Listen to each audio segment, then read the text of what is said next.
Hello student, स्वागत है आपका हमारे YouTube channel GK crack with Mohit में। दोस्तों आज की इस वीडियो में हम पढ़ने वाले हैं वेदों के बारे में। ठीक है दोस्तों, वेदों की संख्या कितनी है, इसके उपवेद क्या हैं, इसके पुरोहित कौन होता था और इसके ब्राह्मण ग्रंथ कौन से थे। दोस्तों आपको वेदों के बारे में इससे ज़्यादा कुछ भी पढ़ने की ज़रूरत नहीं है। आप देखेंगे सभी आपकी सारी चीज़ें दोस्तों इसी वीडियो में क्लियर हो जाएंगी। दोस्तों ये वीडियो मात्र हमारा 10 से 5 मिनट का वीडियो होता है। और दोस्तों हिस्ट्री के कुछ हमने टॉपिक ऐसे सिलेक्ट किए हैं, जैसा कि हम आपको हर वीडियो में बताते हैं कि हमने ऐसे कुछ टॉपिक सिलेक्ट किए हैं जहाँ से दोस्तों क्वेश्चन ज़्यादा बनते हैं।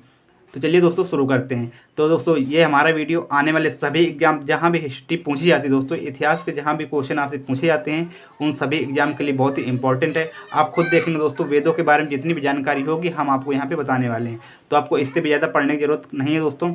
आप इतना पढ़ लेंगे आपके क्वेश्चन जरूर सॉल्व होंगे। आप वेद इसको पढ़ के दोस्तों क्वेश्चन लगा सकते हैं। आप देखेंगे कि सारे के सारे क्वेश्चन आपसे बनेंगे। तो चलिए दोस्तों शुरू करते हैं। तो सबसे पहले दोस्तों ऋग्वेद में हमने लिखा है कि इसका उपवेद क्या है। दोस्तों ऋग्वेद की रचना दोस्तों पहले हो चुकी थी और उत्तर वैदिक काल में दोस्तों क्या हुआ था, यजुर्वेद, सामवेद और अथर्ववेद तीनों वेदों की रचना हुई। तो आप ये भी याद रखेंगे। तो सबसे पहले दोस्तों ऋग्वेद के हमने उपवेद बताए। ऋग्वेद पहले वेद लिखे दोस्तों, आपको मैं पहले यहाँ पे उपवेद बता देता हूँ। तो सबसे पहले ऋग्वेद के दोस्तों उपवेद क्या है। तो ऋग्वेद का दोस्तों उपवेद है आयुर्वेद। ठीक है दोस्तों, आयुर्वेद। ऋग्वेद का दोस्तों उपवेद क्या है, आयुर्वेद। ठीक है। ऐसे दोस्तों यजुर्वेद का उपवेद बताइए। दोस्तों सीधा सीधा आपसे क्वेश्चन पूछा था कि बताइए आयुर्वेद उपवेद है किसका है, तो ऋग्वेद का है। ऐसे दोस्तों बताइए यजुर्वेद का क्या है, तो यजुर्वेद का दोस्तों क्या है, धनुर्वेद। ठीक है, धनुर्वेद। तो यजुर्वेद का उपयोग दोस्तों क्या है, धनुर्वेद है। ऐसे दोस्तों इसको बताइए सामवेद का। सामवेद का देखो दोस्तों, यज्ञ अगर पूछता है आपसे श्लोक वगैरह दोस्तों कौन सा है संबंधित, तो ऋग्वेद है। यजुर्वेद दोस्तों इसके बारे में जानकारी हम देखते थोड़ी सी यहाँ पे। यजुर्वेद दोस्तों क्या है, ये यज्ञ और हवन से संबंधित है। यज्ञ हवन से संबंधित है। ठीक है दोस्तों, यज्ञ हवन से संबंधित वेद कौन सा है हमारा दोस्तों, तो यजुर्वेद है। ठीक है, यज्ञ और हवन से संबंधित वेद कौन सा है दोस्तों, यजुर्वेद है। ठीक है दोस्तों, तो यज्ञ और हवन से संबंधित चीज़ें दोस्तों यहाँ पे बताई गई हैं। तो किसमें बताई गई हैं, यजुर्वेद में। गद्य और पद मतलब कि चंपू काव्य में गद्य और पद में कौन सा वेद है मात्र एक, तो कौन सा वेद है दोस्तों, यजुर्वेद। जैसे चंपू काव्य कहते हैं, चंपू काव्य में ऐसे लिख के आएगा दोस्तों कि बताइए ऐसा कौन सा वेद है चंपू काव्य में है, तो कौन सा वेद है, तो आप दोस्तों यजुर्वेद याद रखेंगे। ठीक है। और दोस्तों क्या है इसके बारे में, इसकी दो शाखाएं दोस्तों कौन कौन सी, दोस्तों शाखाएं इसकी ये दो भागों में विभाजित है। कौन से, कृष्ण में, और दोस्तों कौन सा, कृष्ण यजुर्वेद और शुक्ल यजुर्वेद इसके क्या है दोस्तों ग्रंथ हैं। कृष्ण यजुर्वेद और शुक्ल यजुर्वेद इसके यजुर्वेद के ग्रंथ है। ऐसे दोस्तों सामवेद।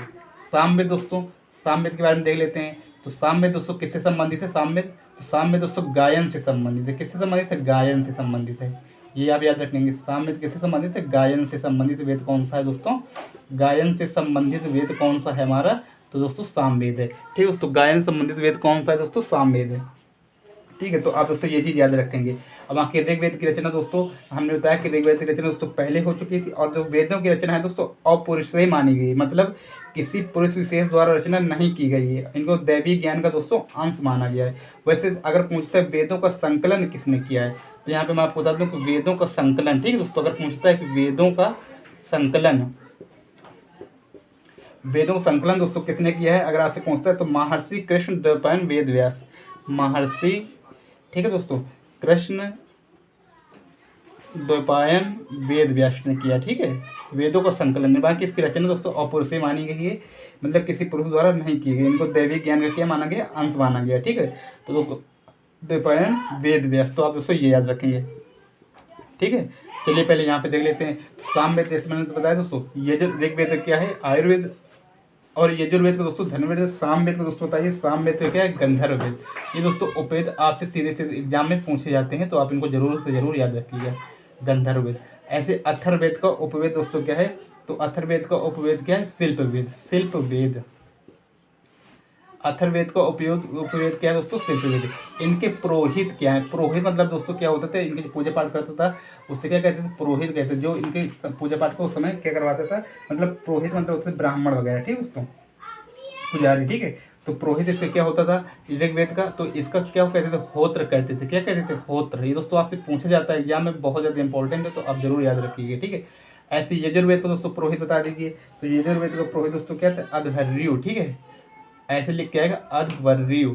ठीक है दोस्तों, ये बहुत बड़ी बड़ी परीक्षाओं में दोस्तों पूछा जाता है कि बताइए कि ये जो वेद है दोस्तों यजुर्वेद, इसका पुरोहित कौन होता था, तो अध्वर्यु कहते थे। ठीक है दोस्तों। ऐसे सामवेद, सामवेद क्या था, उद्गाता। ठीक है, उद्गाता, सामवेद का क्या था, उद्गाता था। ऐसे दोस्तों इसका था ब्राह्मण। ठीक है, ब्रह्मा, कहीं पे दोस्तों ब्रह्मा भी मिल सकता है, ऐसे ब्रह्मा। ठीक है, ब्रह्मा और दिया फिर ब्राह्मण। ठीक है, ब्राह्मण ऐसे भी मिल सकता है आपको। ठीक है, ब्राह्मण। ठीक है, तो ऐसे भी आपको मिल सकता है। तो आपको पुरोहित समझ में आ गया दोस्तों। यहाँ पे कुछ दोस्तों ब्राह्मण ग्रंथ बता रहा हूँ, वो भी परीक्षा में पूछे जाते हैं, तो आप उनको भी याद रखेंगे। ठीक है दोस्तों, जैसे इसका ये दोस्तों ऋग्वेद के ब्राह्मण ग्रंथ कौन से, तो कौशितकी।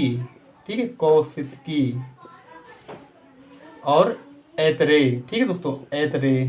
ठीक, हो सकता है दोस्तों आप ये कुछ चीज़ें पहली बार यहाँ पे देख रहे होंगे, तो दोस्तों अब एग्जाम का जैसा कि लेवल बढ़ चुका है, तो आपसे ऐसी चीज़ें न पूछ के दोस्तों इनके ब्राह्मण ग्रंथ पूछने लगा है, तो आप दोस्तों ये याद रखेंगे। कौशितकी और ऐतरेय अगर दोस्तों पूछता है तो किसके हैं, ऋग्वेद के हैं। ऐसे यजुर्वेद दोस्तों बताइए, यजुर्वेद के कौन से, तैतरीय, तैतरीय, तैतरीय और दोस्तों कौन से, तैतरीय और शतपथ, शतपथ। ठीक है दोस्तों, बहुत बार परीक्षाओं में दोस्तों पूछा गया है, मोस्ट इंपॉर्टेंट, इस पर दोस्तों लगा लीजिए। ठीक है, तैतरीय और शतपथ जो ब्राह्मण ग्रंथ है किसके हैं, यजुर्वेद के हैं। ऐसे दोस्तों सामवेद का दोस्तों बताइए कि सामवेद का दोस्तों सिर्फ आपको एक याद रखना है, पंचविश, पंचविश और षड्विश है, तो पंचविश आप याद रखेंगे, पंचविश और एक और लिख लीजिए षड्विश। ठीक है, ये किसके ब्राह्मण ग्रंथ है। ठीक है दोस्तों, ब्राह्मण ग्रंथ की रचना दोस्तों क्यों की गई, क्योंकि वेदों को समझने के लिए, ठीक है, वेदों को समझने के लिए किसकी रचना की गई, पंचविश और षड्विश की, इनके ब्राह्मण ग्रंथ छोटे टुकड़ों में बांटा गया उनको बताने के लिए, ताकि सरलता से इनका अध्ययन किया जा सके।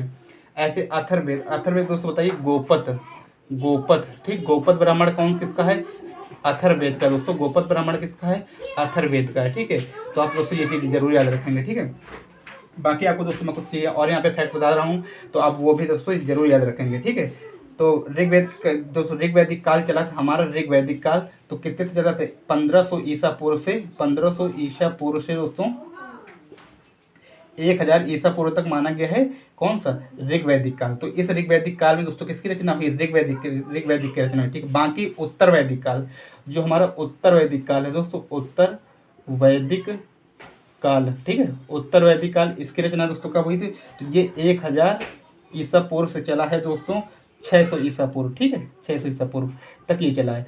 तो दोस्तों इसमें रचना हुई ऋग्वेद की। बाकी जो 3 ग्रंथ दोस्तों लिखे गए, 3 वेद लिखे गए, यजुर्वेद, सामवेद और अथर्ववेद, तो बाकी तीनों की रचना किसमें हुई, उत्तर वैदिक काल में हुई। तो दोस्तों आप ये जरूर याद रखेंगे। ठीक है, और बाकी दोस्तों ऋग्वेद की, तो ऋग्वेद के बारे में, ऋग्वेद में दोस्तों कितने मंडल का उल्लेख मिलता है, तो कितने मंडल है दोस्तों, 10 मंडल का उल्लेख मिलता है। ठीक है, 10 मंडल हैं ऋग्वेद में। मंडलों की संख्या कितनी है, तो मंडल कितने हैं, 10। और जो तीसरे मंडल में, ठीक है दोस्तों, थर्ड मंडल में, उसमें दोस्तों क्या है, गायत्री मंत्र का उल्लेख। तो अभी ये याद रखेंगे, गायत्री मंत्र का उल्लेख किस मंडल में है, तो तीसरे मंडल में कौन सा दोस्तों, गायत्री मंत्र का उल्लेख मिलता है। और जो सामवेद दोस्तों गायन से संबंधित है, किससे संबंधित है, गायन से संबंधित है। ठीक है, सामवेद किससे संबंधित है दोस्तों, गायन से संबंधित है। आप भारतीय संगीत का जनक किस वेद को कहा जाता है, भारतीय संगीत का जनक दोस्तों किस वेद को कहा जाता है, तो बताइए। भारतीय, ये क्या है, भारतीय संगीत का जनक, भारतीय संगीत का जनक, भारतीय संगीत का जनक माना जाता है सामवेद को। भारतीय संगीत का जनक दोस्तों किसको माना जाता है, सामवेद को। अथर्ववेद, तो दोस्तों आप ये बताइए कि अथर्ववेद किससे संबंधित है। ठीक है दोस्तों, अथर्ववेद किससे संबंधित है। और एक चीज़ दोस्तों, वेद त्रय पूछा जाता है आपसे, वेद त्रय, वेद त्रय में दोस्तों कौन कौन से वेद आते हैं, तो आप ये भी याद रखेंगे। तो वेद त्रय का मतलब दोस्तों ऋग्वेद, यहाँ पे लिख दूँ मैं आपको कि वेद त्रय, वेद त्रय यहाँ पे दोस्तों मैं आपको लिख दे रहा हूँ एक बॉक्स में ऐसे यहाँ पे बना के, कि वेद त्रय में दोस्तों कौन से वेद आते हैं। जैसे मैं यहाँ पे नंबरिंग कर दूँ यहाँ पे, तो सबसे पहले 1 और 2 और दोस्तों 3, ये जो तीनों वेद हैं दोस्तों ऋग्वेद। ठीक है, ऋग्वेद, सामवेद और यजुर्वेद, यजुर्वेद, ये तीनों वेद दोस्तों किस में आते हैं, वेद त्रय में। कौन सा वेद त्रय में नहीं आता, ऐसे आपसे पूछ लेगा कि बताइए इसमें कौन सा वेद वेद त्रय के अंतर्गत नहीं आता। ऑप्शन में कौन सा एलिमिनेट होगा, अथर्ववेद। ठीक है, बाकी ऋग्वेद, सामवेद, यजुर्वेद किस में आते हैं, ये वेद त्रय में आते हैं। तो दोस्तों आप ये चीज़ याद जरूर रखेंगे। ठीक है दोस्तों, ऐसे अथर्ववेद दोस्तों बताइए कि ये किससे संबंधित है। जैसे मैंने आपको बताया कि ऋग्वेद में दोस्तों किसी श्लोक वगैरह संबंधित था, यजुर्वेद किससे संबंधित है, यज्ञ और हवन से संबंधित था।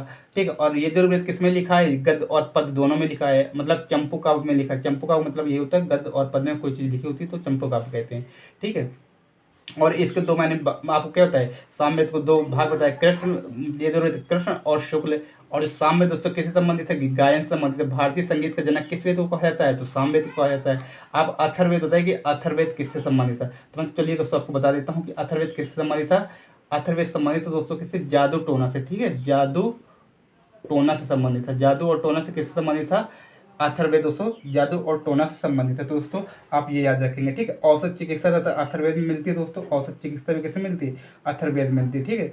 तो आप मुझे दोस्तों कमेंट बॉक्स में आपका HW का वर्क क्या है दोस्तों, HW का आपको वर्क है कि आप हमें ये बताइए, HW के वर्क में दोस्तों ये बताइए कि जो सबसे नवीन वेद है, सबसे नया वेद, ठीक है, सबसे नया वेद, ठीक है। सबसे पुराना दोस्तों मैंने बता दिया आपको ऋग्वेद है, सबसे नया वेद बताइए दोस्तों कौन सा है। ये भी दोस्तों आप हमें कमेंट बॉक्स में जरूर बताइएगा कि सबसे नया वेद कौन सा है। दोस्तों आप कहीं से भी आप देख रहे हैं दोस्तों, तो अगर आप दोस्तों कोई भी आप प्रैक्टिस उठा लीजिए जहाँ से अगर वेद के क्वेश्चन आते हैं दोस्तों, इससे ज़्यादा आपसे कुछ भी नहीं पूछा जाता है, ठीक है दोस्तों। और बाकी अगर आप ये दोस्तों ब्राह्मण ग्रंथ आप पढ़ लीजिए अगर आपने नहीं पढ़ा होगा तो, ठीक है दोस्तों। आज के लिए दोस्तों बस इतना ही दोस्तों। अगर वीडियो पसंद आए आपको तो वीडियो को लाइक ज़रूर दोस्तों करें और चैनल को सब्सक्राइब जरूर कर लें, ताकि आने वाला वीडियो दोस्तों आपको समय से मिल सके। तो चलिए दोस्तों आज के लिए बस इतना ही, हम मिलते हैं इसके नेक्स्ट वीडियो में, तब तक के लिए बाय बाय, जय हिंद, जय भारत।